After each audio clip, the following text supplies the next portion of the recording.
dañuy egsi ci gan bi ni ñu leen ko doon waxee suñu gan Fatou Diané la moom mooy ministre de la femme de la famille et de la protection des enfants madame la ministre ñu ngi lay nuyu di la ziar di la dalal jàmm. maa ngi leen di fay di nuyu seen téléspectatrices yëpp. de la RFM et également seen auditeurs auditrices yëpp de la RFM. di nuyu également l'ensemble du personnel du groupe Futurs Médias à commencer par le président mais di leen nuyu essentiellement surtout yéen les femmes de la TFM.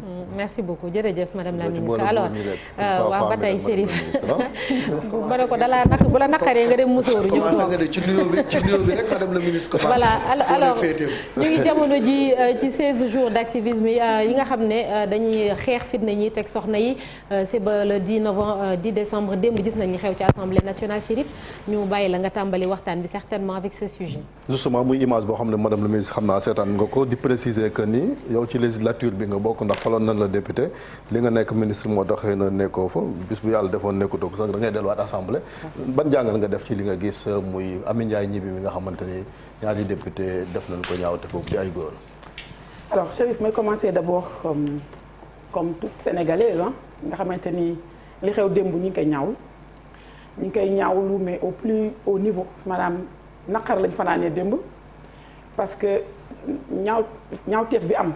jëmale ko ci jigéen Sénégal yàgg nañu wax violence faite aux femmes on a toujours défendu ni jigéen ñi Sénégal ñi ngi leen ni vrai que violence am na ci dëkk boo mën di gis mais Sénégal au moins ñi ngi def ay jéego pas plus tard qu'une semaine bi ñuy lancé les 16 jours d'activisme bi ñu ma laajee comparer Sénégal ak les autres pays naka la violence bi sur les femmes naka lañ koy dundee mais dama ni leen nañ sant yàlla ndax si on se compare aux autres pays yi nga xamante ne ñoo nekk si en Afrique wala dans le monde entier violence yi ñuy wax porté ko ci jigéen ñi Sénégal mën nañu wax ni bokk na ci dëkk yi nga xamante ne daal ci la jigéen gën a amee maanaam kirlaay maanaam moins de violence. loolu maa ngi ko wax il y a une semaine donc bu ñu ko waxee vendredi démb jeudi ñu dund loo xamante ne Sénégal mosu koo dund durant bi Sénégal existé ba léegi depuis les indépendances comme maintenant mënuñu lu dul fanaanoo naqar. ñun kenn nelawul ku jigéen waroo nelaw parce que ce qui s'est passé à l'Assemblée c'est indigne.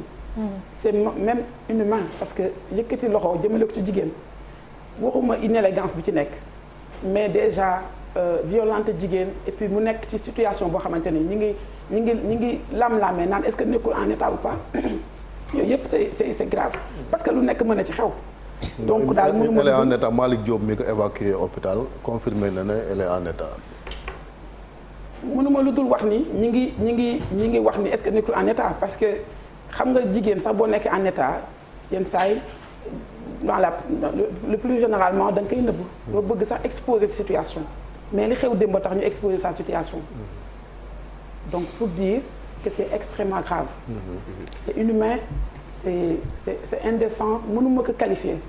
Madame la ministre naka nga mën a jàngate tamit ay jigéen yoo xamante ne elles sont de l'opposition di défendre un petit peu li nga xamante ne moom mooy cet acte là. kenn mënu ko comprendre parce que avant ngay nekk bokk ci parti politique. avant ngay toog assemblée nationale jigéen nga d'abord. et je pense que c'est la chose bi nga xamante ne ñun moom lañ gën a partager ñun jigéen Sénégal yëpp on est des femmes. violence que mu nekk ci parti gauche wala mu nekk ci parti droite. amul sens loolu nit mënu ko comprendre ak fu mu mën di jógee man je me dis tout le temps que source violence bi pour man amul solo wala destination violence bi moom laay xool bu dee jigéen la rek dañoo war a jóg donc tey mu nekkoon jëm ci jigéenu opposition man damay jóg donc même logique bi moo war a guider toutes les femmes du Sénégal et je pense que toutes les femmes commencé nañ ko naqarlu te vous allez voir toute la journée loolu mooy am dans le Sénégal en tout cas ñi ma contacté ñëpp que ce soit des femmes que ce soit des femmes de l'opposition que ce soit les femmes de la société civile que ce soit les femmes universitaires les femmes juristes ñoom ñëpp ma jox seen position ni ba dañuy naqaru lu xew. et ça c'est ça qui est normal. madame la ministre lan moo nar a nekk taxawaayu sa ministère ci cas spécifiquement bii nii lan moo ci nar a nekk. mais taxawaayu ministère bi day nekk taxawaayu ministère bi ci cadre violence bu am. ñun à chaque fois bu ñu leen violence am na quelle que soit la victime. bu ñu leen violence am na la première chose mooy dañuy dem seeti victime bi bu dee victime am na déjà dañuy dem seeti victime bi xool ndax situation santé bi est-ce que jël nañ ko en charge dans le cadre sanitaire est-ce que exactement amul gaañ-gaañ loolu la ñuy njëkk a lijjanti ba pare ba c'est-à-dire mettre en sécurité la victime démb on était avec elle pour xool naka lañ koy jëlee en charge heureusement elle a été prise en charge déjà après bu ñu paree dañuy xool suñu àq ak suñu yelleef lu ñu may ñu def ko c'est-à-dire nous allons porter plainte naturellement. Nous allons porter plainte et nous allons suivre le dossier parce que. Voilà. Et le ministère et toutes les organisations toutes les femmes la plainte sera déposée aujourd'hui. Parce que ñun noonu la ñuy liggéeyee dañuy xool violence bi la victime dañ koy sécuriser d'abord et après on regarde en termes de prise en charge judiciaire prise en charge ci justice bi lan lañu suñu droit mais ñu def ko bu ñu ko deful woon aujourd'hui les boutiques de droit le font aujourd'hui les organisations de femmes ñoo koy def donc là on est obligé de def ko donc dañ koy def. Malick Alaaji Malick. Madame la ministre dañuy massawu d'abord jigéen bi nga xam ne loolu dal na ko. parce que ñun jigéen wax dëgg yàlla liñ ci xam mooy yërëm ko warmaal ko jox ko cër du nga xam ne moom la ñu jox suñu ay wayjur yu jigéen ak lu ni mel. tey dañuy condamner vigoureusement li nga xam ne moom moo am tey di wax ne.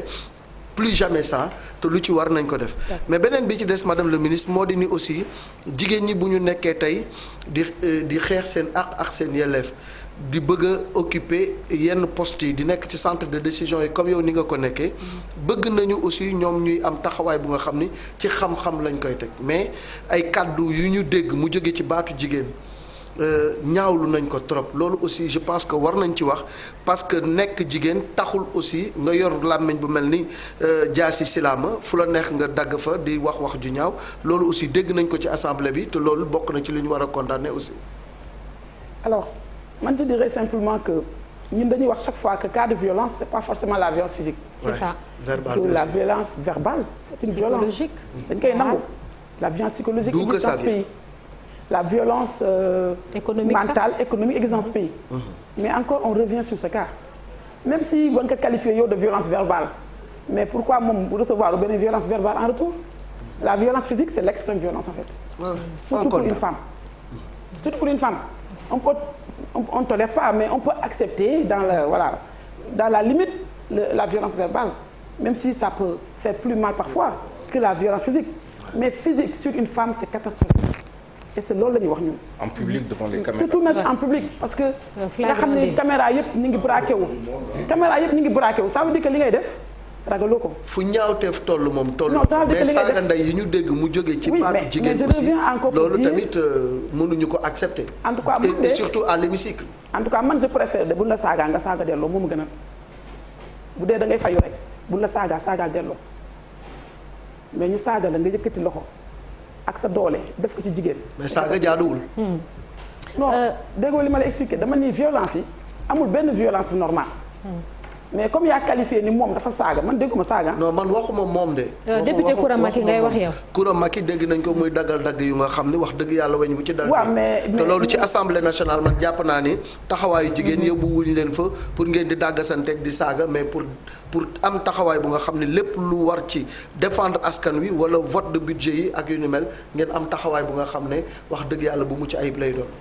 ah je reviens encore pour dire.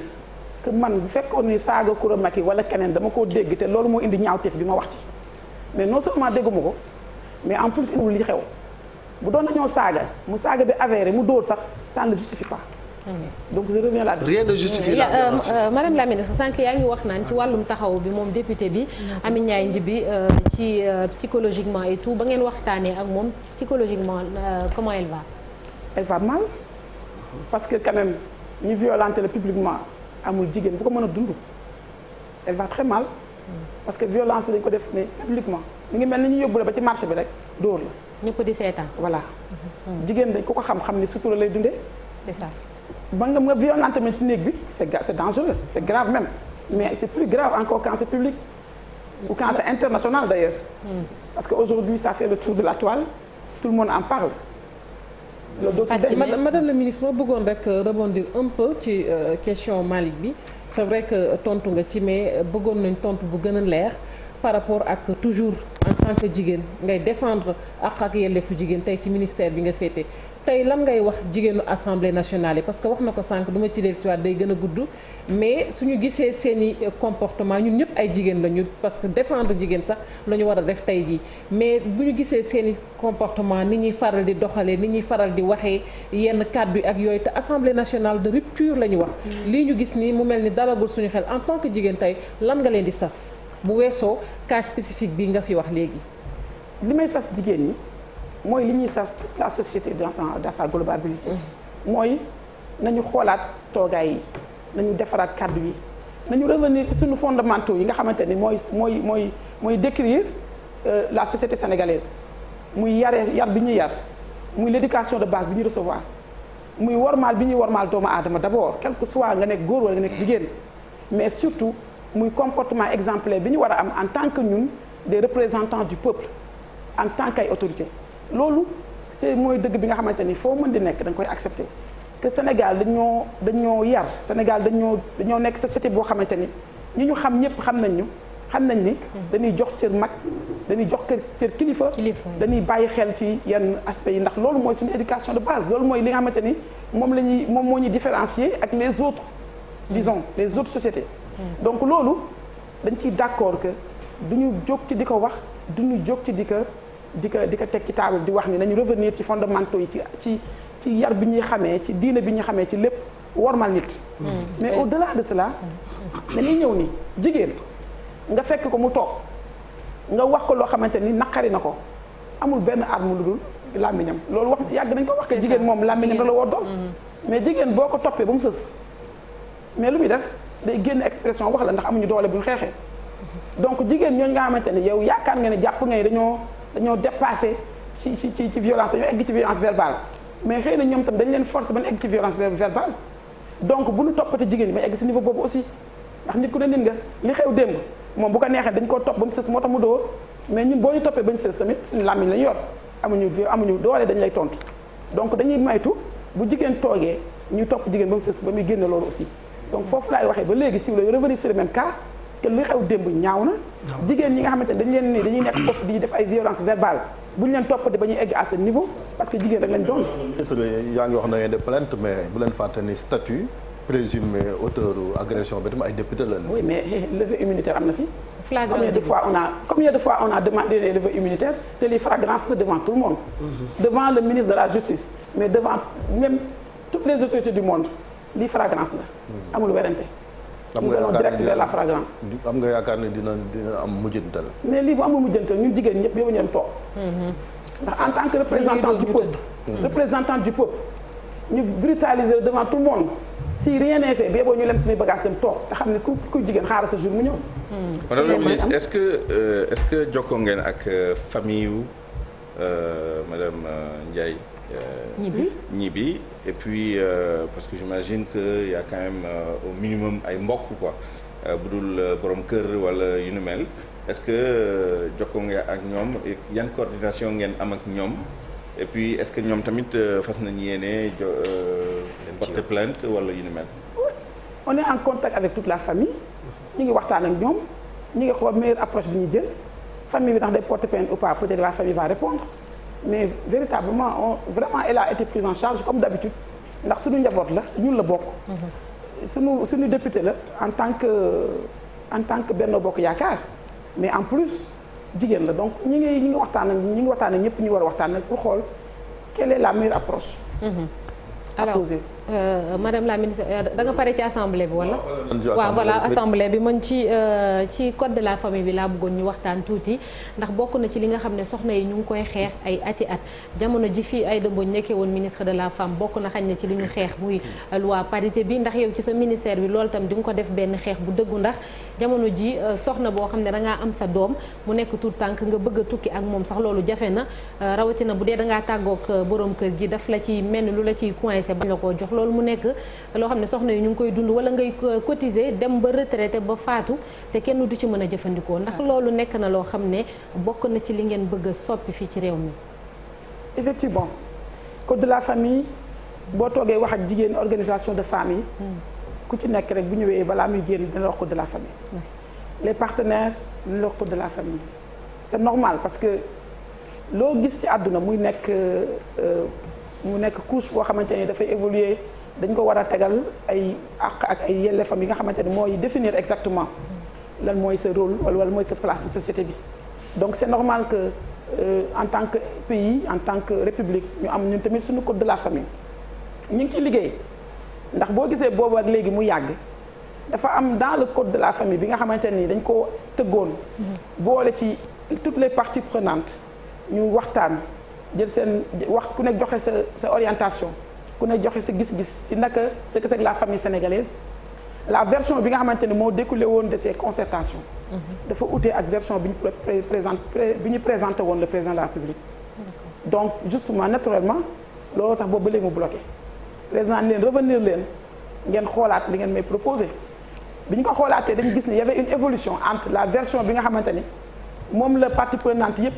tëggoon génne ko ci seen concertation yi ak bi ñu présenté parce que naturellement am na ay dimensions yoo xamante ni dafa xaw a wute ak ñun li ñu wooyee la famille au Sénégal dafa am ay dispositions yu nekk ci code bi yu évoluer plus que ñun suñu famille ce qu'on appelle la famille sénégalaise. donc loolu lañ jëlaat suñu temps ñun président ni ñu lañ jëlaat suñu temps. ñu saytuwaat ko tëggaat ko indil ko ci loolu lañ nekk ñi ngi xool. ñu ngi ci temps yi rek du yàgg. y aura encore des concertations pour di xoolaat disposition yooyu naka lay gën a nuroog suñu famille sénégalaise parce que li président di wax chaque jour te ci dama ciy ñëw. nee na nañu bàyyi di ratifier n'importe di ratifier loo mën di gis. lu ñëw rek jóge au niveau international nga ratifier ko. code de la famille code de l'enfant dafa am ay dispositions yoo xamante ne au niveau international ñun famille sénégalaise nanguwuñ ko mënuñu ko comprendre parce que Sénégal loo mën di wax dañuy góor mooy kilifa kër loolu lañu wax Sénégal góor gi mooy kilifa kër gi bu ñu demee ba war a évoluer ba war def jigéen kilifa donte jigéen laa il faut ñu teg ko ci ay chartes yu leer ndax ñun ay sénégalais lañu. ndax bokk na ci ñaar yi ma lim sànq noonu rek nga baal ma Chérif muy booy tukki sa doom faaw nga am autorisation papa jeeg ak versement li nga xamante ni moom mooy soxna si li muy def bu fi génnee àdduna. yooyu ay dispositions yoo xamante ni comme ni ma ko waxee sànq ñu ngi koy seetaat te dinañ ko tëggaat teg ko ndax gis nañ ci ay cas yu avéré yoo xamante ni ku jigéen ki pour ànd ak doomam tukki donte nekkut ak ku góor ki dafa metti donc yooyu moom dama ni ñu ngi koy xool te dinañ ci ñëwaat bu yàgg ndax ñu duñ nangu loolu aussi ay na jigéen ñoo xamante ni pour ñu amal pièce seen doom problème la góor gi boo leen nekkatul mën na am sax wax bi c'est rompre nañ ko mënatoo wax ak nit ki kooku nan nga mën a demee di ko laaj autorisation am na ay ñu ngi koy sonal yoo xamante ni ñu ngi koy sonal jigéen ñi ñuy wooyee les femmes chefs de ménage yi nga xamante ni ñoom ñoo yore seen doom yi góor ñi dem bàyyi leen ko ba pare wëlbatiku di leen exiger ay autorisation loolu jaaduwul kon loolu du ko xeex mais dafa nekk ci benn ensemble de dispositif yoo xam ne il faut ñu jël disposition bu ci nekk ñu étudier waat ko xool ko proposer ko comme je vous dis du yàgg dinañ ko teg ci table bi léegi violence aux familles parce que ñi ngi ci campagne 16 jours d'activisme bi sànq yaa ngi naan Sénégal am na réewum tane mais journaux yi tamit saa yoo ko lire même l'observateur gis naa benn couple boo xamante ñuy wax ay tentative de viol fitna gi te chiffres yi jéggi na dayo fii ci Sénégal est-ce que am ngeen ay statistiques yu wane ne Sénégal bon exemple la alors li may wax aussi je reviens toujours au lancement c'était vendredi dernier des 16 jours d'activisme le 25 novembre qui est une journée internationale où foo dem rek ci monde bi ñi ngi xeex violence yi ñi ngi def ay sensibilisation ay activités durant ces 16 jours pour xeex les violences faites aux femmes loolu mooy li xew c'est le contexte actuel et c'est tout malheureux au Sénégal période bi nga xamante ni ci la ñuy defee loolu lii xew ci dëkk bi donc vraiment coïncidence la xaw ma mais malheureux ci kër yi lii xew ci kër yi tout loolu laay ñëw parce que dama ni ak ñi ñuy faat saa su nekk aussi contexte boobu ñu nekk di xeex les 16 jours d'activisme au moment du lancement maa ngi koy wax ni leen Sénégal de donte am na violence bokk na ci dëkk yi nga xamante ni ci au niveau national comme international au niveau continental comme international dëkk yoo xamante ne jigéen ci lañ ko gën a yërëme ci lañ ko gën a protéger man loolu laa jàpp c'est ma conviction maintenant on est en train d'avoir des chiffres parce que bi may wax loolu dama koo teg ci jàngat yi ma am ci rapport yi ma jot on a reçu des rapports de l'ONU Femmes on a reçu des rapports des autres organisations ci rapport yi ma jot rek ci laa jàngat pour dire que classement bi Sénégal am de découlant de ces rapports là dëgg-dëgg Sénégal donte violence am na moo tane. faat ci jigéen bëri na. léegi nag dañoo nekk di am ay statistiques yu avérées parce que dañoo am benn ligne bi ñu woowee la ligne 116 qui était destinée aux enfants en difficulté. moom laa utiliser man ni naa ko def une ligne pour la famille. parce que c'est vrai que ligne bi ñi ngi ciy woote di ñu wax boo demee Kédougou wala boo demee Bakel wala boo demee Diourbel wala boo demee feneen am na xale bu fa nekk bu am ay difficultés mais dama gis ni utilisation dafa faible woon. te comme jigéen ñi chaque jour aussi dañuy am problème bu amee violence ñu am fu ñu dem may naa utiliser la ligne pour la famille maintenant le 116 est devenu une ligne verte enfin un numéro vert pour toute la famille que ça soit enfant comme femme. On a lancé la ligne au lancement même à l'ouverture même des séjours d'activisme le 25. C'était le vendredi. La ligne a été fonctionnelle le lundi. Donc du lundi au jeudi, c'est 4 jours. Nous avons reçu 450 appels en 4 jours. Et sur les 450 appels en 4 jours, on a 188 cas de violence. Donc ça, c'est des chiffres qui tiquent quand même. On a 188 cas de violence. Et sur les 188 cas de violence, nous avons 4 cas de viol avérés. Oui, qui sont aujourd'hui en train d'être pris en charge par mes services. Pour vous dire un peu le niveau, les femmes au niveau du Sénégal. Donc il y a quand même les chiffres sont alarmants. De ces propos du Sénégal, non? Non, je ne le considère pas. Par rapport à les statistiques que je ne le considère pas parce que les statistiques, comme je vous ai dit, c'est sur les 4 jours. Peut-être que durant les 4 jours, au Sénégal, je suis en train d'étudier et de comprendre. Mais c'est pour vous donner un peu une idée de violence biniwa. Et en même temps, quand on parle de classement, Sénégal a 1000 cas de violence, mais un autre pays a 1 million de cas de violence. C'est un classement. Mais comme je dis, Sénégal, il y a des gens qui ont liberté, qui ont sécurité. Mais pour dire, je fais juste cette parenthèse pour dire que l'exploitation de cette ligne m'a alerté. Donc ce matin, je me suis dit, il faut que... 116. C'est un numéro vert, accessible H24, et vraiment à tout moment. On a des opératrices qui sont formées et qui sont appuyées par les organisations de femmes. Nous avons ce problème, nous avons en charge. Au-delà de l'appel, les services sont organisés. On a le circuit de la victime. S'il s'avère que la victime, automatiquement, le service est activé. À l'instant, l'acteur le plus proche, qu'on peut intervenir. Le cas qui s'est passé à Vélingara, il y a 2 jours, quand le viol a été avéré, à l'instant, nous avons contacté notre boutique de droit. Il y a une boutique de droit là-bas à Vélingara. Nous avons dit mettre en sécurité.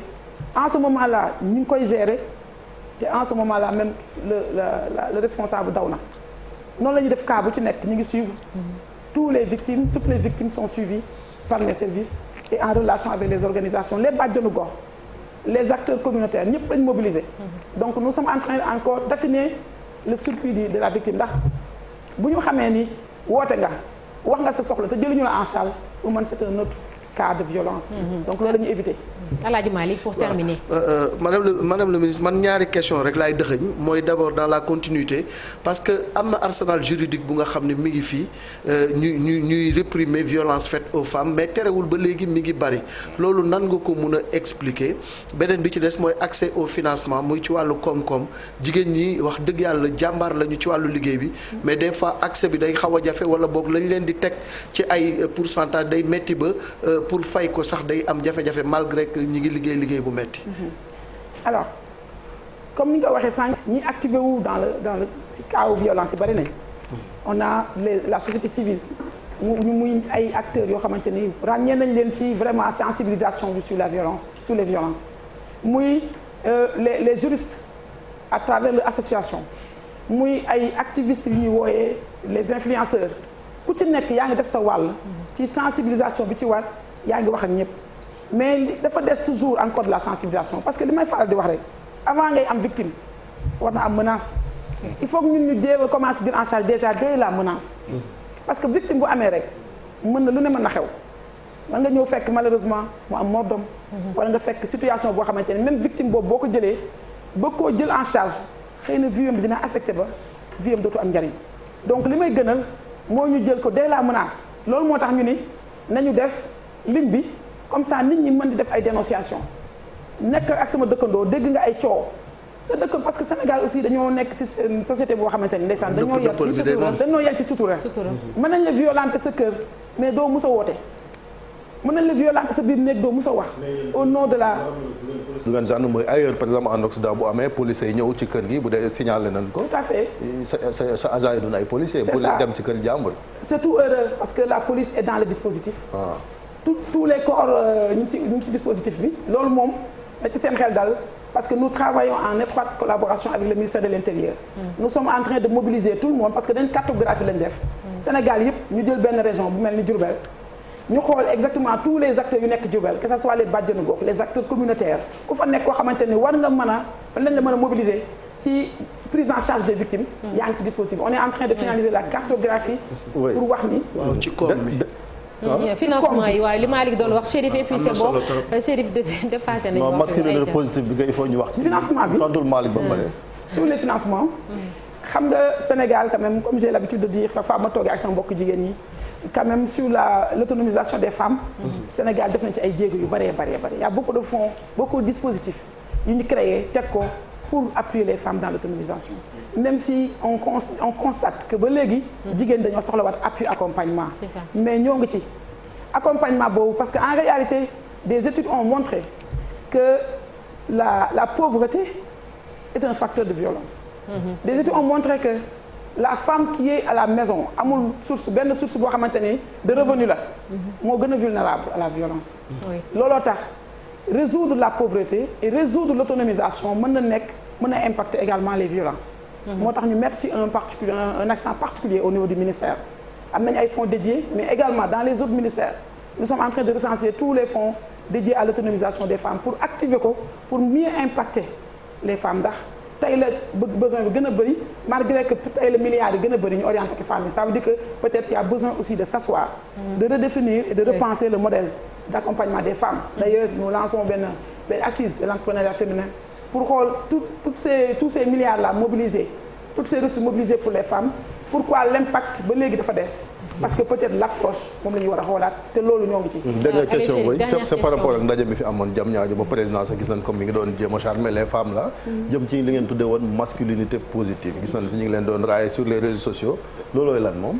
alors la masculinité positive initiative boo xamante ni la les présidents hommes de l'Afrique à savoir le président de la RDC Tshisekedi ànd ak président Macky Sall comme attend le président de l'Union africaine en négocié de l'Union africaine ñoom ñoo décidé nii question de violence yi toujours jigéen ñi ñoo koy porter seen bopp te tey la gën a tar kon dafa jot ñun góor ñi ñu porter ko loolu c'est une belle idée loolu mooy comment mobiliser les hommes pour que ñu xeex les violences faites aux femmes donc mënuñu am idée bu gën a rafetee noonu violence yooyu masculinité positive boobu moo indoon deuxième édition bi la première defoon nañ ko avec Tshisekedi bi mu nekkee président de l'Union en négociation de l'Union africaine moom moo ko njëkk a def dëkkam mobiliser le secteur privé mobiliser les religieux les traditionnels mobiliser tout le monde la société civile les universitaires ñëw ni leen ñun góor ñi ñun ñoo war a porter xeexu violence ndax tout le temps jigéen la ñuy gis au devant te ba léegi la gën a tar kon nañu changer approche loolu la tuddee la masculinité positive mu nekkoon deuxième édition bi fii au niveau du Sénégal et c'est malheureux encore une fois de sortir d'une conférence internationale sur la masculinité positive qui a mobilisé tous les chefs religieux de ce pays tous les traditionnels et coutumiers tous les universitaires toute la société civile tous les acteurs de l'Afrique ñu ñëw nekk Sénégal pendant 3 jours les jeunes ñëpp engagé wu ni ñun les hommes nous allons porter le combat contre la violence faite aux femmes. Oui. Et c'est malheureux de savoir qu'aujourd'hui encore c'est un homme qui violente une femme. Oui et puis am na soxna yu bëri yoo xamante ne li tax du ñu nangoo wax mooy dañ naan amuñu fu ñu dem bu ñu leen fitnaalee. te loolu fitna googu itam dafay répercuté wu ci xale yi ndax ñu ngi wax famille beeg jigéen ñi mais waxuñu xale yi dernière question rek madame la ministre pour terminer mooy position ministère bi ci dossier Ousmane Sonko Adji Sarr nga xam ne ñu bëri dañ doon reprocher ministère de la famille bu njëkk bi ak taxawaay bu ñu ci amoon. xam nga reprocher ministère moom malheureusement loolu fii lañ fekk Sénégal te loolu lay continuer dossier bii rek on va reprocher encore le ministère mais c'est toujours normal parce que ñun quand même ñoo incarné la position de la femme sénégalaise mais li war a am ci dossier boobu foog naa ni ministère bi moo taxaw na ko mooy wax ni ñi ngi ci côté victime bi parce que victime moom bu amee ngay jigéen fu mën di bokk comme ni ma ko waxee ci départ bi nga bokk ci camp gauche wala camp droite ñun dañuy taxaw donc victime la Adji on est avec elle sur ce dossier. Ça a été dit, ça a été redit, il y a des communiqués, il y a des actions qui ont été faites. Donc vraiment loolu la ñu mën dès l'instant que la justice est rentrée en jeu ñun dootul suñu ministère dañuy toog xaar nag justice bi pare ñu doog a xam ni ñu taxawee. D'accord merci beaucoup merci madame la ministre Fatou Diané ministre bi ñu dénk famille ak protection des enfants ak soxna yi di la ñaanal kenn dal ak jàmm merci beaucoup dañuy jàll ci une l'observateur ak journal Record.